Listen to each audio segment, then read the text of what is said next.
അപ്പോൾ എല്ലാവർക്കും നമ്മുടെ പുതിയൊരു അധ്യായത്തിലേക്ക് ഒരിക്കൽ കൂടി സ്വാഗതം. നമ്മൾ ഇന്ന് പഠിക്കാൻ പോകുന്നത് പുതിയൊരു ചാപ്റ്റർ ആണ്, പുതിയൊരു ടെക്സ്റ്റ് ബുക്ക് ആണ് പഠിക്കാൻ പോകുന്നത്. സ്റ്റാൻഡേർഡ് 9 കലാവിദ്യാഭ്യാസ പഠന സഹായവുമായി ബന്ധപ്പെട്ട് ചിത്രകലയുടെ ടോപ്പിക്കാണ് ഇന്ന് നമ്മൾ ചർച്ച ചെയ്യാനായിട്ട് പോകുന്നത്.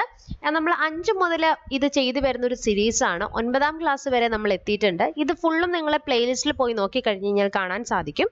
മുഴുവൻ കലയുമായി ബന്ധപ്പെട്ട ചോദ്യങ്ങൾ നിങ്ങൾക്ക് ഈ ഒരു സീരീസ് ഫോളോ ചെയ്ത് കഴിഞ്ഞ് കഴിഞ്ഞാൽ തീർച്ചയായിട്ടും അതിൽ നിന്ന് ക്വസ്റ്റ്യൻസ് വന്നു കഴിഞ്ഞാൽ നിങ്ങൾക്ക് ആൻസർ ചെയ്യാൻ പറ്റുമെന്ന് ഞാൻ ഉറപ്പ് നൽകുകയാണ്.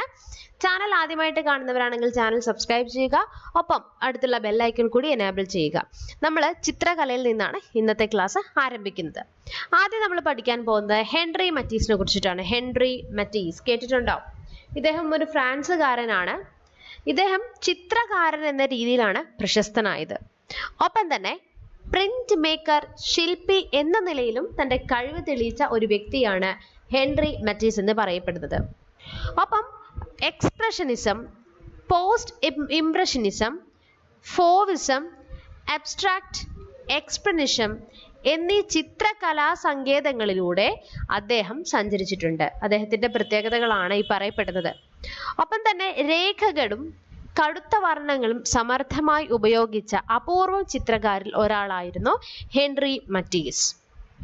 അപ്പൊ ഇദ്ദേഹത്തിന്റെ പ്രത്യേകതകൾ ഒന്ന് ഓർക്കാം. നമുക്ക് ചോദ്യം വരുന്നത് എങ്ങനെയായിരിക്കും? ഹെൻറി മറ്റീസ് ഏത് മേഖലയിൽ പ്രശസ്തനാണെന്ന് ചോദിക്കാം. അദ്ദേഹം ചിത്രകാരനാണ്. ഓക്കെ. ഒപ്പം തന്നെ പ്രിന്റ് മേക്കർ, ശില്പി എന്നീ മേഖലകളിലും എന്താണ് അദ്ദേഹം പ്രശസ്തനാണെന്ന് ഓർത്തു വെക്കണം. ഒപ്പം തന്നെ അദ്ദേഹത്തിന്റെ ഒരു പ്രത്യേക രീതിയാണ് expressionism, post impressionism, fauvism, abstract expressionism എന്നീ ചിത്രകലാ സങ്കേതങ്ങളിലൂടെയും അദ്ദേഹം സഞ്ചരിച്ചിട്ടുണ്ട്. ഇനി ആദ്യമായിട്ട് ക്ലാസ്സുകൾ കാണുന്നവരാണെങ്കിൽ എല്ലാ ദിവസവും രാത്രി 8 മണിക്ക് നമുക്ക് അൺഅക്കാഡമി പ്ലാറ്റ്ഫോമിൽ സൗജന്യ ക്ലാസ്സുകൾ നടക്കുന്നുണ്ട്. താല്പര്യമുള്ളവർ അൺഅക്കാഡമി സബ്സ്ക്രിപ്ഷൻ എടുത്ത് പഠിക്കാൻ ശ്രമിക്കുക. ഇന്നാണ് ലാസ്റ്റ് ഡേറ്റ്. സെപ്റ്റംബർ 30-ാം തീയതി വരെ നിങ്ങൾക്ക് ഈ ഒരു കോഡ് യൂസ് ചെയ്യുകയാണെങ്കിൽ 20% ഫീസ് ഡിസ്കൗണ്ട് ആണ് വരുന്നത്. ഷാഫി ഐ എന്ന റെഫറൽ കോഡ് യൂസ് ചെയ്തുകൊണ്ട് നിങ്ങൾ അൺഅക്കാഡമിയിൽ സബ്സ്ക്രിപ്ഷൻ എടുക്കുക. 20% ഫീസ് ഡിസ്കൗണ്ട് കഴിഞ്ഞ് നിങ്ങൾക്ക് ലഭിക്കുന്ന ഒരു എമൗണ്ട് ആണ് ഈ കാണിച്ചിരിക്കുന്നത്. ഈ ഒരു എമൗണ്ടിൽ നിങ്ങൾക്ക് എന്ത് ചെയ്യാം? സബ്സ്ക്രിപ്ഷൻ എടുത്ത് പഠിക്കാനായിട്ട് സാധിക്കുന്നതാണ്. ഇപ്പോൾ അൺഅക്കാഡമിയിൽ റണ്ണിംഗ് ആയിട്ടുള്ള degree level mains batch September 29 ഇന്നലെ ആരംഭിച്ചു. LP UPക്ക് വേണ്ടിയിട്ടുള്ളൊരു ബാച്ച് കോഴ്സ് സെപ്റ്റംബർ 22 ആരംഭിച്ചിരിക്കുകയാണ്. ഒപ്പം ലക്ഷ്യം SSCRT ക്ലാസ് 11 ആൻഡ് +2 വേണ്ടിയിട്ടുള്ള ഒരു batch course, mission 2023 12th and degree level എക്സാമിന് വേണ്ടിയിട്ടുള്ള ഒരു ബിഗിനേഴ്സ് ബാച്ച്, ഒപ്പം നിങ്ങൾക്ക് 23 10th ലെവൽ കേരള PG എക്സാമിന് വേണ്ടിയിട്ടുള്ള ഒരു ബാച്ച് കോഴ്സ് സെപ്റ്റംബർ 1 ആരംഭിച്ചിരിക്കുന്നതാണ്. ധാരാളമായിട്ടുള്ള ടെസ്റ്റ് സീരീസ് അൺഅക്കാഡമി സബ്സ്ക്രിപ്ഷൻ എടുത്തു കഴിഞ്ഞാൽ നിങ്ങൾക്ക് ലഭിക്കും. ഇഷ്ടമുള്ള അധ്യാപകരിൽ നിന്നും കംപ്ലീറ്റ് ആയിട്ടുള്ള exam preparation, regular doubt clearing sessions എല്ലാം അൺഅക്കാഡമി സബ്സ്ക്രിപ്ഷൻ എടുത്തു കഴിഞ്ഞാൽ നിങ്ങൾക്ക് ലഭിക്കുന്നതാണ്. അപ്പം നമ്മളുടെ ചാനൽ ആദ്യമായിട്ട് കാണുന്നവരാണെങ്കിൽ ഈ ഒരു സീരീസ് SSCRT മധുരം മലയാളവും ഒപ്പം തന്നെ കലാപഠനം സഹായവുമായി ബന്ധപ്പെട്ട ഈ ഒരു സീരീസ് കംപ്ലീറ്റ് ആയിട്ടും ഫോളോ ചെയ്യുക. ഇനി അടുത്ത് നമ്മൾ പറയാൻ പോകുന്നത് പോൾ സെസാനെ കുറിച്ചിട്ടാണ്. അദ്ദേഹം ഫ്രാൻസുകാരനാണ്. ഇദ്ദേഹത്തെ അറിയപ്പെടുന്നൊരു പേരാണ് ആധുനിക ചിത്രകലയുടെ പിതാവ്. പ്രീവിയസ് ക്വസ്റ്റ്യൻ ആണ്. Paul Cezanne. പോൾ സെസാൻ ആണ് ആധുനിക ചിത്രകലയുടെ പിതാവ് എന്നറിയപ്പെടുന്നത്. പോൾ സെസാൻ ആണ്. സ്റ്റിൽ ലൈഫ്, ലാൻഡ്സ്കേപ്പ്, പോർട്രേറ്റ് തുടങ്ങിയ സെസാൻ കൈവയ്ക്കാത്ത മേഖലകളിൽ അദ്ദേഹത്തിന്റെ പ്രത്യേകതകളാണ് ഇവിടെ പറഞ്ഞിരിക്കുന്നത്. ശക്തമായ രേഖകളും ബ്രഷ് സ്ട്രോക്കുകളും സെസാൻ പെയിന്റിങ്ങുകളുടെ പ്രത്യേകതയാണ്. പോസ്റ്റ് ഇംപ്രഷനിസ്റ്റ് ശൈലിയാണ് ഇദ്ദേഹം ചിത്രം വരയ്ക്കുന്നത്. Paul Cezanne, Vincent van Gogh, Paul Gauguin ഇവരാണ് പോസ്റ്റ് ഇംപ്രഷനിസ്റ്റ് പ്രസ്ഥാനത്തിന് നേതൃത്വം നൽകിയത്. നമുക്ക് ചിലപ്പോൾ ഇത് നമുക്ക് റാങ്ക് മേക്കിംഗ് ക്വസ്റ്റ്യൻ ആയിട്ടും അതേപോലെ തന്നെ പ്രസ്താവന രീതിയിലായിട്ട് വരാട്ടോ. ഇനി നോക്കിക്കേ, melting snow, the card players, the bathers, still life with apples എന്നിവയാണ് അദ്ദേഹത്തിന്റെ പ്രധാന ചിത്രങ്ങൾ. ഓക്കെ. അപ്പോൾ ഇദ്ദേഹത്തിന്റെ പ്രധാനമായിട്ടുള്ള ചിത്രങ്ങളും അദ്ദേഹത്തിന്റെ പ്രത്യേകതകളും ഒന്ന് എഴുതി വയ്ക്കുക. നിങ്ങൾ ഫുൾ ഇത് നോട്ട് എഴുതി വയ്ക്കുക കേട്ടോ, നോട്ടായിട്ട് എഴുതി വയ്ക്കുക. അടുത്തത് ജോർജിയോ മൊറാണ്ടിയെ കുറിച്ചിട്ടാണ് നമ്മൾ പറയുന്നത്. ജോർജിയോ മൊറാണ്ടി ഇറ്റലിക്കാരനാണ്. പോൾ സെസാൻ, പിക്കാസോ എന്നിവരുടെ ചിത്രങ്ങൾ മൊറാണ്ടിയെ ഏറെ സ്വാധീനിച്ചിരുന്നു.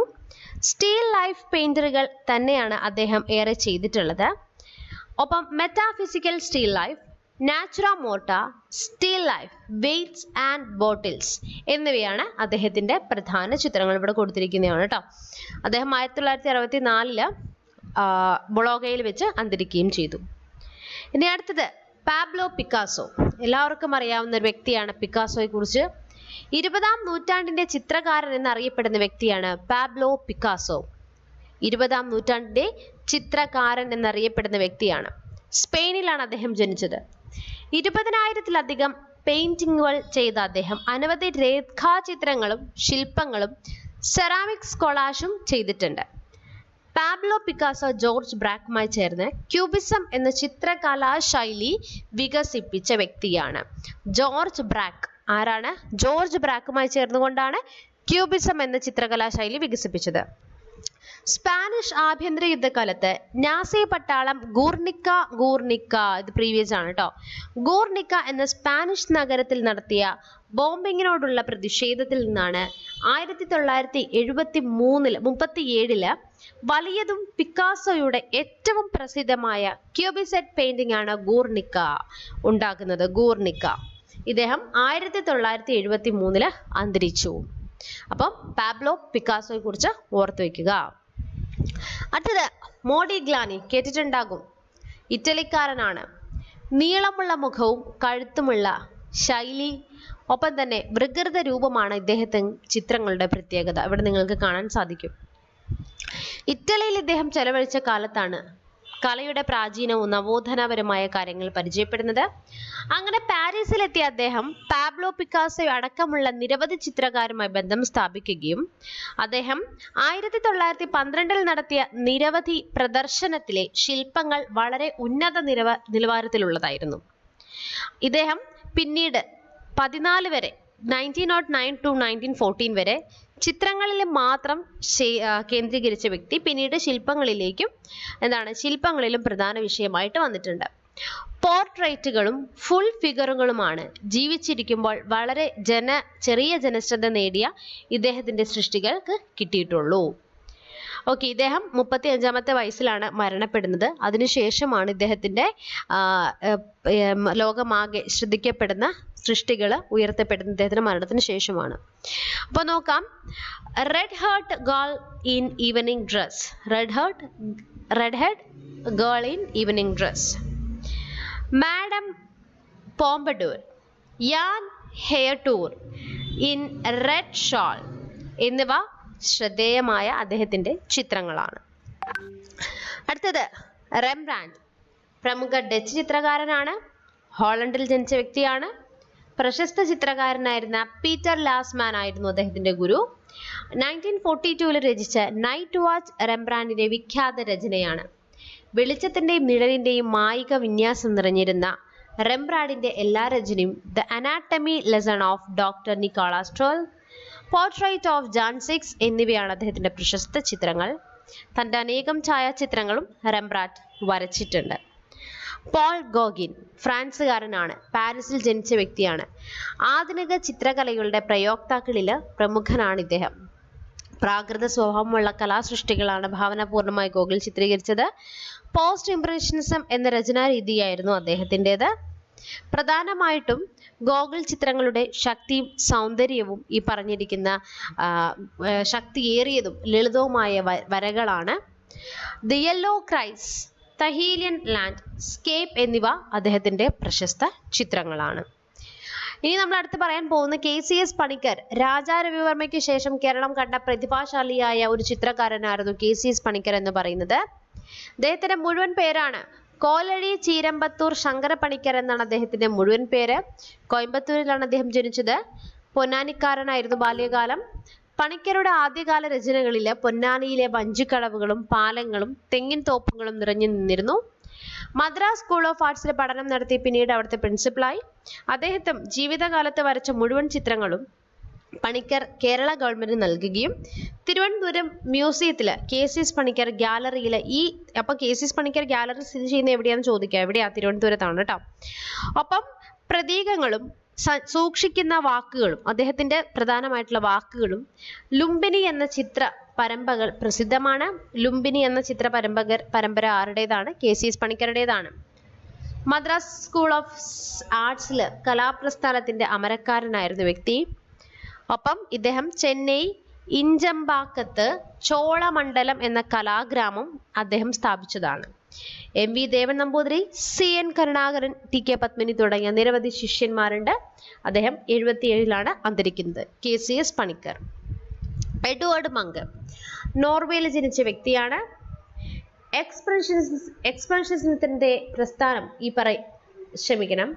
എക്സ്പ്രഷനിസ്റ്റ് പ്രസ്ഥാനത്തിന്റെ അമരക്കാരനായിരുന്നു ഇദ്ദേഹം. പ്രണയവും ഏകാന്തതയും ഭയവും മരണവും വിഷയമാക്കി മങ്ക് വരച്ച ഫ്രേസ് ഓഫ് ലൈഫ് എന്ന ചിത്ര പരമ്പരയിൽ ശ്രദ്ധേയമായ ഒരു രചനയായിരുന്നു ദ സ്ക്രീം. നിലവിളിക്കുന്ന മനുഷ്യരൂപത്തിനെയും ഒപ്പം ദൈന്യത്തെയും നിസ്സഹായതയും കാഴ്ചക്കാരനെ പിടിച്ചുലയ്ക്കും വിധത്തിൽ ചിത്രീകരിക്കപ്പെട്ടിരുന്നു. മഡോണ, ദ സിക്സ് ചൈൽഡ് എന്നിവയും ഇദ്ദേഹത്തിന്റെ പ്രധാനപ്പെട്ട രചനകളാണ്. 1944 ജനുവരിയിൽ നോർവേയിൽ വെച്ച് അദ്ദേഹം അന്തരിക്കുകയും ചെയ്തു. സോംനാഥ് ഹൂർ ബ്രിട്ടീഷ് ഇന്ത്യയിലെ ചിറ്റഗോങ്ങിൽ ജനിച്ച വ്യക്തിയാണ്. ഇന്ത്യ വിഭജനത്തിനു ശേഷം അദ്ദേഹം പശ്ചിമ ബംഗാളിലായിരുന്നു ജീവിച്ചത്. 85-ാമത്തെ വയസ്സിൽ അന്തരിക്കുകയും ചെയ്തു. തന്റെ കലാപരസ്യമായി അദ്ദേഹം ശാന്തി നികേതനിൽ തന്നെയാണ് ശിഷ്ടജീവിതം നയിച്ചത്. ശില്പി, പ്രിന്റ് മേക്കർ എന്ന നിലകളിലാണ് ഇദ്ദേഹം അറിയപ്പെടുന്നതെങ്കിലും അദ്ദേഹത്തിന്റെ രേഖാചിത്രങ്ങൾ ഏറെ പ്രസിദ്ധങ്ങളാണ്. 20-ാം നൂറ്റാണ്ടിലെ 2 ഐതിഹാസിക സംഭവങ്ങളായിരുന്നു 1943-ലെ ബംഗാൾ ക്ഷാമവും 46-47 കാലത്തെ തേക്ക് ബാഗ എന്ന കർഷക പ്രക്ഷോഭവും. ഈ കാലഘട്ടത്തിൽ സോംനാഥ് ഹോർ ചെയ്ത രേഖാചിത്രങ്ങൾ അവിസ്മരണീയമാണ്. മഹാനായക കലാകാരനായി ഇന്ത്യ പത്മഭൂഷൺ ബഹുമതി നൽകി ആദരിക്കുകയും ചെയ്തു. ചിത്തപ്രസാദ് പശ്ചിമ ബംഗാളുകാരനാണ്. അദ്ദേഹം ബ്രിട്ടീഷ് കോളനി വാഴ്ചയ്ക്കെതിരെയും ഇന്ത്യൻ ഭൂപ്രമാണികളുടെ ഫ്യൂഡൽ വാഴ്ചയ്ക്കെതിരെയുമുള്ള സമരങ്ങളിൽ സജീവമായി പങ്കെടുത്ത വ്യക്തിയാണ്. ബംഗാൾ സ്കൂളിൽ ക്ലാസിക് ശൈലിയും അതിന്റെ ആത്മീയ സ്വഭാവത്തെയും അദ്ദേഹം സ്വീകരിച്ചു. 20-ാം നൂറ്റാണ്ടിലെ ശക്തനായ രാഷ്ട്രീയ കലാകാരനാണ് ചിത്രപ്രസാദ് അറിയപ്പെടുന്നത്. എണ്ണച്ചായത്തെ സമരത്തിന്റെ ഭാഗമാക്കി അദ്ദേഹം പൂർണ്ണമായും ഒഴിവാക്കുകയും ജലച്ചായത്തിലേക്ക് ലീനോ കട്ട് വുഡ് പ്രിന്റിങ്ങിനുമാണ് അദ്ദേഹം ചിത്രം ചെയ്തിരുന്നത്. പശ്ചിമ ബംഗാളിലെ സാധാരണക്കാരായവരുടെ ദുരിതവും ബ്രിട്ടീഷുകാർക്കെതിരെ പോരാട്ടങ്ങളും ചെറുത്തുനിൽപ്പുകളുമാണ് അദ്ദേഹത്തിന്റെ ചിത്രത്തിന്റെ ആശയതലം. ജീവിതത്തിൽ ഒരിക്കലും അദ്ദേഹം ബ്രാഹ്മണിക്കൽ സർനെയിം ഉപയോഗിച്ചിട്ടില്ല. 1978 ചിത്തപ്രസാദ് അന്തരിക്കുകയും ചെയ്തു. അടുത്തത് ഹരീഷ് ദാസ്. ഹരേന്ദ്ര നാരായണ ദാസ് എന്ന ഹരേൻ ദാസ് ഫെബ്രുവരിയിൽ ബംഗ്ലാദേശിലാണ് ജനിക്കുന്നത്. ഏറെ ബഹുമാനിക്കപ്പെടുന്ന ഇന്ത്യൻ ചിത്രകാരിൽ ഒരാളാണ് അദ്ദേഹം. Engraving, Lino cut, etching, lithograph എന്നീ മാധ്യമങ്ങളിലാണ് അദ്ദേഹം ചിത്രങ്ങൾ ചെയ്തിരുന്നത്. അദ്ദേഹം ഏറെ ശ്രദ്ധ നേടിയിട്ടുള്ളത് വുഡ് കട്ടിലും വുഡ് എൻഗ്രേവിംഗിലുമാണ്. ഐന്ദ്രജാലികത കൊണ്ട് തന്നെ ജപ്പാനീസ് വുഡ് കട്ട് ശൈലിയിൽ ഉൾക്കൊള്ളിച്ചു ഇദ്ദേഹത്തെ ഏറെ സ്വാധീനിച്ചിട്ടുണ്ട്. കഠിനമായി ജോലി ചെയ്യുന്ന ഗ്രാമീണരും ഇന്ത്യൻ കർഷകരുമാണ് ഇദ്ദേഹത്തിന്റെ ചിത്രങ്ങളിൽ നിറഞ്ഞു നിൽക്കുന്നത്. 1947 കൽക്കത്തയിലെ ഗവൺമെന്റ് സ്കൂൾ ഓഫ് ആർട്ടിൽ അധ്യാപകനായും 1951 government college of arts and craft ലെക്ചറായും അദ്ദേഹം ജോലി ചെയ്തിട്ടുണ്ട്.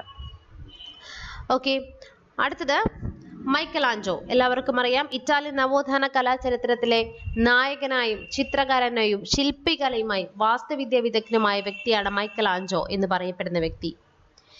താൻ കൈവച്ച മേഖലകളിലെല്ലാം തൻ്റെതായൊരു വ്യക്തിമുദ്ര പതിപ്പിച്ച പ്രതിഭാശാലിയായിരുന്നു അദ്ദേഹം. ചുവർ ചിത്രരചനയിലും മാർബിൾ ശില്പരചനയിലും മൈക്കലാഞ്ചോയുടെ സംഭാവന നിസ്തുലമാണ്. റോമിലെ സിസ്റ്റൈൻ ചാപ്പലിന്റെ കമാന ആകൃതിയിലുള്ള മേൽത്തട്ടിൽ മൈക്കലാഞ്ചോ വരച്ച ചിത്രങ്ങൾ വിഖ്യാതമാണ്. ഇതിൽ അന്ത്യവിധി, അദാമിന്റെ സൃഷ്ടികൾ എന്നീ ചിത്രങ്ങൾ അതിപ്രശസ്തങ്ങളാണ്. മൈക്കലാഞ്ചോയുടെ മാർബിൾ ശില്പങ്ങളായ പിയത്ത, ഡേവിഡ് എന്നിവ അനശ്വര കലാ സൃഷ്ടികളാണ്. മൈക്കലാഞ്ചോ. അടുത്തത് ശങ്കോ ചൗധരി. ബീഹാറുകാരനാണ്. ആധുനിക ഇന്ത്യൻ ശില്പ കലാരംഗത്ത് ശ്രദ്ധേയനായ വ്യക്തിയാണ്. ഇദ്ദേഹം വ്യത്യസ്തമായ മാധ്യമങ്ങൾ ഉപയോഗിച്ച് വൈവിധ്യമുള്ള നിരവധി ശില്പങ്ങൾ ഉണ്ടാക്കിയിട്ടുണ്ട്. ചൗധരി 1957 ആകാശവാണിക്ക് വേണ്ടി തീർത്ത മ്യൂസിക് 58 ബറോഡ യൂണിവേഴ്സിറ്റിയിൽ ചെയ്ത മ്യൂറൽ റിയോ ഡി ജനോറിയോയിലെ മഹാത്മാഗാന്ധിയുടെ വെങ്കല ശില്പം എന്നിവ ഇദ്ദേഹത്തിന്റെ പ്രസിദ്ധ രചനകളാണ്. ബറോഡ MS യൂണിവേഴ്സിറ്റിയിൽ അധ്യാപകനായും ശില്പകലാ വിദ്യാ തലവനായും പ്രവർത്തിച്ച വ്യക്തിയാണ്. 1971 പത്മശ്രീ ബഹുമതി നൽകി ശങ്കർ ചൗധരി ആദരിച്ചു. കേന്ദ്ര ലളിതകലാ അക്കാദമി അവാർഡും ഫെലോഷിപ്പും അദ്ദേഹത്തിന് നേടിയിട്ടുണ്ട്. മൃണാളിനി മുഖർജി സമകാലീന ഇന്ത്യൻ ശില്പകലാ രംഗത്തെ വേറിട്ട വ്യക്തി എന്ന കലാനിരൂപകൾ വിലയിരുത്തിയ വ്യക്തിയാണ്. ബോംബെയിലാണ് ജനിച്ചത്. ലീല മുഖർജി മൃണാളിനിയുടെ മാതാവാണ്. ഒപ്പം തന്നെ ഇവര് ശാന്തിനികേതനിൽ അവസാനം മാതാപിതാക്കൾക്ക് അവധിക്കാലം മാതാപിതാക്കളോടൊപ്പം ശാന്തിനികേതനിലാണ് ചെലവഴിച്ചിട്ടുണ്ടായിരുന്നത്. ഇത് മൃണാളിനിയിൽ കലാഭിമുഖ്യം വളർത്തുകയാണ്. ഒപ്പം നമ്മൾ ശ്രദ്ധിക്കേണ്ട ഒരു പോയിന്റ് എന്നിവിടെ പറയുന്നത് ഈ പറഞ്ഞിരിക്കുന്ന നിറം നൽകി നെയ്തെടുത്ത ചണനാരായിരുന്നു മൃണാളിനി ആദ്യകാലത്ത് ശില്പരചനയ്ക്ക് ഉപയോഗിച്ച പ്രധാനമായിട്ടുള്ള മാർഗങ്ങൾ.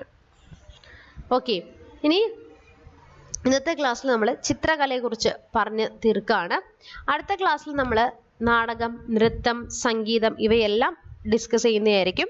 10ാം ക്ലാസ് തൊട്ട് കഴിയുമ്പം 5 മുതൽ 10 വരെയുള്ള SSCRT ആർട്സിൻ്റെ സീരീസ് എല്ലാം തീരുന്നതാണ്. അപ്പോൾ നമുക്ക് അടുത്തൊരു വീഡിയോയിൽ വീണ്ടും കാണാം. Bye bye.